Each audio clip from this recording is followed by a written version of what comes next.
براق کی شان و شوکت۔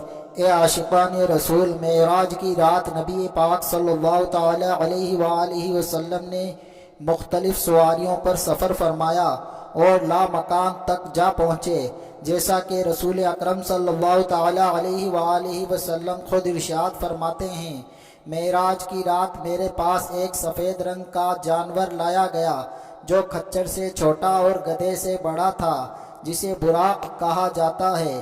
وہ اپنی انتہائی نظر پر اپنا ایک قدم رکھتا، میں اس پر سوار کیا گیا۔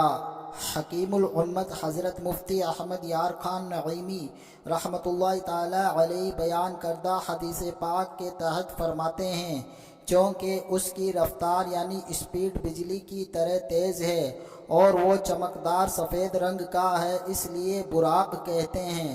اس پر حضور صلی اللہ تعالی علیہ وآلہ وسلم معراج میں بھی سوار ہوئے اور قیامت میں بھی سوار ہوں گے۔ خیال رہے کہ ہر نبی کا جنت میں ایک براق ہوگا سواری کے لیے، مگر حضور صلی اللہ تعالی علیہ وآلہ وسلم کا براق سب سے اعلیٰ ہوگا، وہ یہی براق ہے۔ حکیم الامت حضرت مفتی احمد یار خان نعیمی رحمۃ اللہ تعالی علیہ مزید فرماتے ہیں، حضور صلی اللہ تعالی علیہ وآلہ وسلم نے فرمایا، میں خود سوار نہ ہوا بلکہ سوار کیا گیا۔ جبریل امین علیہ السلام نے حضور صلی اللہ تعالی علیہ وآلہ وسلم کو سوار کیا، رکاب جناب جبریل علیہ السلام نے تھامی اور لگام میکائیل علیہ السلام نے پکڑی۔ اس شان سے دولہا کی سواری چلی۔